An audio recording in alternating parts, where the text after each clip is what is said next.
Our goal is to recall some childhood memories, and we'll start with Hank, since he's the oldest brother in the family.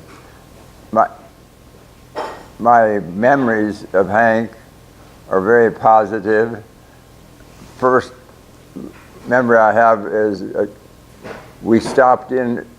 He and I were going somewhere in his car, and we stopped in at this one farm west of Inman, and the lady that came out and I had never met her before. Her name was Marie Willems. And then, very nice, but I was bashful and kept my head on the dashboard the whole time, they tell me. Then, lo and behold, some years later, Hank and Marie got married. And Hank was interested in horticulture, worked in orchards, Fairway Orchard and local orchards. And he attended a meeting and he won a prize for a free airplane ride over your farm. So I'd never ridden an airplane, and so he gave that certificate to me. So one day, Sunday afternoon, Mom and Dad took Margaret and me to McPherson, and I got a ride in an air coupe, only room for one passenger, the pilot and myself. And we flew up from McPherson Airport to over our farm out there west of Inman, and I could see watermelons in the field. And it was really a big surprise. Saw the roof, the buildings and so on. And then the guy took us back to the airport. And so he said, well, would your sister Margaret like to have a ride? So Margaret got into the plane and had a ride. And it was my first airplane ride, and I imagine it was Margaret's first airplane ride too. So I was thankful to Hank for that, his generosity. Uncle Hank. Well, I remember when he went to the war, and that kind of bothered us, you know. But he went as a conscientious objector. And I remember that he sent us home different things. And I remember he sent me a ring. That's one time. That's what I remember about Hank. Yeah. And they lived close to an orchard. And that was always, when I was in nurse's training, I would go to their place, and then they would come, and then I'd stay there, maybe in my day off or something like that. I remember that from them, Hank and Marie. Okay, the next one in line is Dan, and he like Hank was pretty much out of the home by the time I can remember. By that I mean working for the neighbors in orchards and stuff. And Dan also was very interesting and generous. And the first car that he had that I remember was a Model A coupe with a rumble seat, and it looked like a convertible, but it wasn't. It had beautiful yellow spoke wheels and the rumble seat, and the back window flopped in like a convertible flop, but it was not a convertible. And that car, it wasn't new when he bought it. And his cars were usually finished when he got rid of them. But anyway, he enjoyed giving us rides, and I enjoyed riding in his rumble seat. And then many years later, at this time, I didn't know there was anything going on between he and him, Dan and Esther. Esther later, she was my first grade teacher, and I didn't know anything about Dan and Esther knowing each other. But many years later, by that time Dan had his own farm west of Plum Street, and there were some big cottonwood trees, big cottonwood trees there. And he rented a chainsaw, the first chainsaw I'd ever seen, humongous thing. Took one man to lift the one end with a motor, and the other person at the other end. And that was Uncle Ike's chainsaw, and we cut this big cottonwood tree, and all of a sudden that thing, something didn't go it was supposed to, and it got stuck. and we couldn't get that chainsaw out of there. And finally, the tree fell over, whatever. Anyway, the chainsaw was smashed. So Dan had to pay Uncle Ike for that chainsaw. But many other memories from Dan, very generous. He bought the first bicycle that we had in our family. And by that time, the other kids had cars and didn't ride the bike much. But that became really my bicycle. Dan. Yeah, I always remember he was driving so fast all the time. And then we had to clean his fingernails while he was driving, and we were sitting beside, and we had to clean his fingernails. In Inman, when he taught school, and we girls went to high school. Yeah, that's what we remember. He taught grade school, but I don't know what. I don't know if he taught all the subjects, I don't know. The oldest sister in the family was Lena, and I have many positive memories of her. She was definitely the boss of the girls, and then of course me too.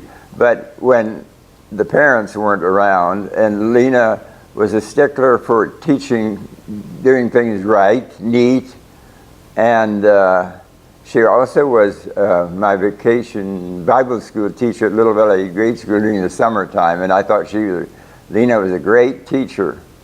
And then when Lena and Willard got married, of course Willard was a farmer, and when it came time for me to go into voluntary service, some of my cattle ended up with Herb Neufeld and some with Willard. And then Willard took care of them and later sold them and sent me a check while I was in Maine for the cattle. So I thank Lena and Willard for taking care of my stuff when I was in voluntary service. Oh, she always was the worker, and us other kids, we'd always like to sit around at the table, and she had to get up and get the dishes done and all this stuff. And the rest of us just let her go ahead and do that. The next in line is Marie, and my sister Marie. I have many positive memories of her. And probably one of the first things I can recall is when she went to work in Hutch. Some of my sisters went to work in Hutch in St. Elizabeth Hospital, and usually I think in food service. And Marie liked working in food service, and the story she told, someone dropped, she didn't, but someone dropped a cooked turkey on the floor, and the sister that was in charge saw it, said, "Pick it up, you gump." And anyway, I'm sure the turkey was cleaned off and served as it should be. But Marie was also very generous, very generous. And later in life, lo and behold, after she and Odell got married, then at one point, Lonnie and Joyce came to stay with us on the farm. And Lonnie is so cute, and Joyce was a few years older. And one time I was out with the kids in the coaster wagon and had my BB gun with me, and I saw a blue jay being noisy. And I aimed and fired. The blue jay, it stunned it and fell to the ground. I don't know that it killed it. And so later, Lonnie told her mom, "Corny, shoot him, Birdie." Marie, okay. And she worked at St. Lizzie Hospital for a long time. I know that. At Odell, and she had Lonnie and Joyce, those two. And Lonnie was born on my birthday.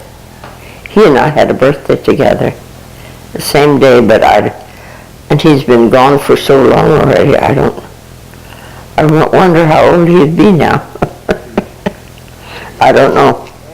we're starting to talk about Anna, and she was definitely in charge, whether she was the oldest or not, the situation. She could take care of pretty much any situation that came along, did a good job.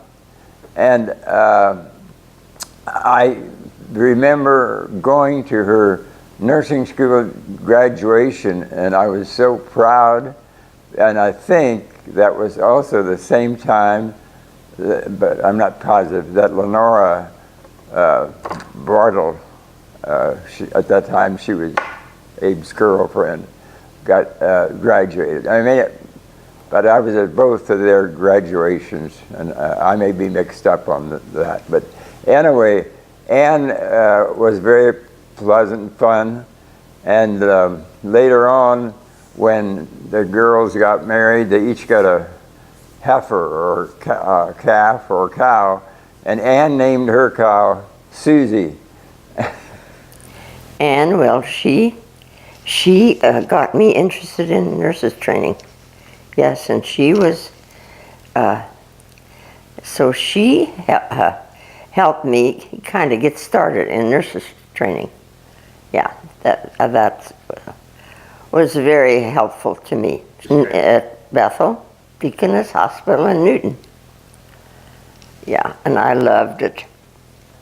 Abe, I have so many memories of him because he was the closest in age to me as far as boys go, and I guess if one person was taught me the most, other than my parents, it would be Abe. And Abe knew very well how to play both ends, people above you and people below you. He was very skilled at that. And Abe built me all kinds of toys and helped me with all kinds of toys and stuff on the farm, and taught me so many things. And then later in life, he was so tickled and proud that I decided to go into nursing, and he and Lenora were the ones that took me to Kansas City when I started nursing school, and took me to Kansas City, and they brought their kids along, and I guess on a Saturday, because school was supposed to start on Monday, well, actually the day after Labor Day. And so Abe and Lenora and the kids and I went to the Gospel Center, Mennonite church on west side of town in Kansas City, and Keith had told the Sunday school teacher that they were here in town bringing his uncle to Kansas City to go to nursing school. So the Sunday school teacher told me that later. Abe, well, he was always knew who had been there by the marks of the tire on the sand. And he was always willing to help in different ways, you know. Yeah, I remember him and Lenora, when they came to see me on affiliation when we were in nurses training in affiliation. I couldn't come home for their wedding because, well, it was too far and too complicated. Nowadays we would have easily come home, but I couldn't come for that wedding. So, and they got married without me. Sally